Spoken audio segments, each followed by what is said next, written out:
Brice, welcome to the Hub on CGTN. Great to see you. It was great to catch up a little bit before the official interview. Tell our viewers about what you do and why you're studying in China right now. My name is Brice. I'm basically from Brunei. I'm currently working in Chile, Santiago, online, hybrid. So I work in the Universidad del Desarrollo in Faculty of Government, but I'm based in Shanghai as a student in Fudan University, School of International Relations, Public Affairs as a PhD candidate. How do you like your life and your academic life, also social life in China? Oh, I think it's very interesting. There's a lot of cultural things that I learn, and I enjoy talking to my professors and my colleagues in China. And also, I like the city life. It's very big and interesting, beautiful. And I coming from a small country. We have like 400,000 people, and being in a city with 20 million people is like a sight to see. Okay, well, what are the things that impressed you more that you think, wow, this is not what I expected of China before I came over here? This is a very interesting question, but the things that impressed me the most is like the skyscrapers, because my dad, he did construction, and when I was growing up, I like seeing tall buildings in general, but going to China, seeing all these skyscrapers was very beautiful to me, and I just like the metallic city vibe in general. Yeah, lots of nice restaurants, bars, and constructions along the Bund, if you look at it at nighttime. And there's a lot of international restaurants, which is really tasty. And your dad was, still is, ethnic Chinese, no? Yes. His mother is from Malaysia, and she's a Dusun, so ethnically we're like a Chinese. You definitely get a Chinese look. Thank you. But when I was in China, no one thinks that I'm Chinese. No one thinks you're Chinese, or no one thinks you're a foreigner? Everyone thinks I'm a foreigner. No way. Yeah. Even in Shanghai? Yes. So they could tell that I was like totally a foreigner, which is very interesting. But you're at least a quarter Chinese? Yeah, around like 3/4 or more, because my mom is also half Chinese. How do you like this, ethnic Chinese identity? I mean, there is a bit of confusion there, because like in China, no one recognized me as Chinese, and even in my own country, it's like I'm not like local. So it's a place where you belong and not belong at the same time, but it has its benefits as well. Yeah, I grew up learning Chinese as well, and I might not be the best with it, but it actually created a good foundation to study in Shanghai. And then how do you see the bonding of Chinese and Southeast Asians as we're celebrating this forum, and also anniversaries of China-ASEAN relations? On the political level, it has been robust. On the trade level, it's even more dynamic. Arguably, one of the largest trading relations in terms of volume in the world. But as a Southeast Asian yourself, and also partly Chinese, how do you look at our people-to-people connections, our bondings? Well, I do believe the people-to-people connection, there are a lot of work to be done, but I do believe that so far it's really good. Like recently this year, I've been to Nanning and Luzhou. I was in an ASEAN-China Forum there as well. And ASEAN member states, they sent the youth there to learn about the culture and everything, and it was an amazing experience. So far, there is a lot of people-to-people exchanges, and even now this forum where people from China, they come and talk and discuss about everything. Talking about staying in touch, talking about the frequency of travels. Of course, now you have visa-free programs from many countries to Chinese citizens. But, I mean, people needed to bond more. Yes, and also they need a lot more visa-free programs for other ASEAN member states, like Cambodia, Laos, Myanmar. They might have 1 week visa or only 14 days.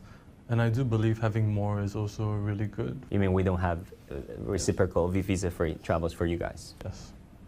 And also for people-to-people exchange, there's actually an increase of ASEAN students studying in China under the CSC scholarship, as well as the ASEAN-China Youth. What is that scholarship about? So I'm basically under the CSC scholarship, which is why I'm studying in Fudan University. And it's a fully sponsored program, and it allowed me to pursue my PhD in Fudan, basically. Do you have a lot of friends studying in China, choosing China as a destination of study? I think it's a trend, not that popular in Brunei, but it's growing in Brunei as well, because I think we had like almost like 90 students this year. For a population of 400,000 is pretty impressive.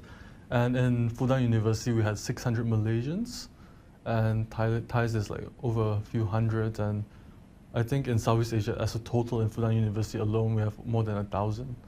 And this was a huge increase because last year it was around 500 to 600. And last year we only had like 2 or 3 Vietnamese, but this year we had almost 30. So there is a noticeable increase and noticeable trend, as well as there's a lot of language programs. So a lot of Southeast Asia member states will send students to China to learn Chinese for like a year or 2. This is the thing, because if you talk about trade, we can lower trade and non-tariff and non-tariff barriers through our customs, through our policy coordination, to have trades and goods flowing between our borders. But for languages and cultural communication, we don't have a common language. And then the Southeast Asia itself is a large landmass, as diverse as it is big, culturally and linguistically. And Chinese, of course, being this very hard language, not Roman, not Cyrillic, but with characters. Yeah, definitely. So it is a good thing, because I also know that a lot of Chinese students would come to Southeast Asia to learn language as well. So having this base, like for example, some of the Chinese missions here, they could speak fluent Indonesian or Malay.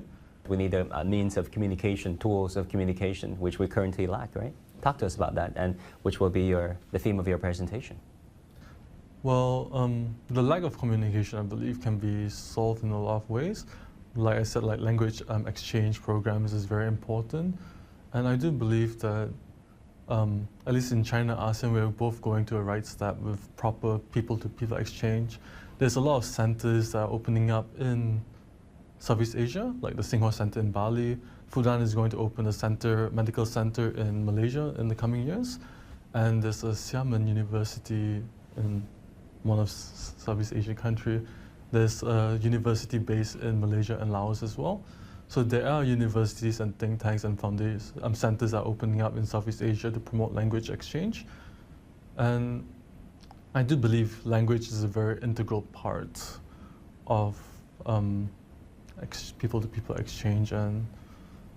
But also, you said earlier that there's a lack of communication, means of communication between us. And people needed to stay in touch. Yes. To be able to, to not just make friends, but stay friends. I guess, like I said just now, like the key point, I do believe like social media is a very important aspect, and I do believe that having Chinese social media available in Southeast Asia will be very beneficial. We like especially Xiaohongshu, Little Red Book, Weibo, and Douyin. So the youths especially are able to communicate really well through sharing reels, sharing memes, and whatnot. And I do believe that this is a very good way to connect to one another. Any final thoughts? Any final wishes for China-ASEAN youth exchange and friendship going forward? I think everything is going really well, but I do hope that there are more dialogues and more events to be held in the future, because I do believe that the more we talk, the more we understand each other. And yeah, dialogues and discourse open bridges instead of burning them, and I really hope for more. But would you think that the exchanges between ASEAN and your Western counterparts, Americans, Europeans now, is more robust in scale and scope than the exchanges between the Chinese and ASEANs? Oh, I definitely think that the China-ASEAN dialogue is a lot more robust compared to the U.S. ASEAN dialogue or the UK ASEAN dialogue, because for EU-ASEAN, they're not really interested in politics, they're just interested in business. So I have been to a few of the EU-ASEAN dialogue, and they just usually talk about business and development, and they're not interested in politics in general. But the US and ASEAN dialogue, they're mostly interested in politics, but not business. But China is interested in both, which is why there's more forums, there's more discussion, and they're able to understand one another over time. And yeah, especially the biggest point is that China is connected to Southeast Asia through the mainland Southeast Asia. So since we're connected by land, it's easier to communicate as well, and it's more essential. Thank you. Thank you so much. It was a pleasure. And that will do it for this edition of The Hub on CGTN. I'm Wang Guan at China-ASEAN Future Relations Forum here in Jakarta, Indonesia. Thank you so much for tuning in. On behalf of our whole team, thank you and take care.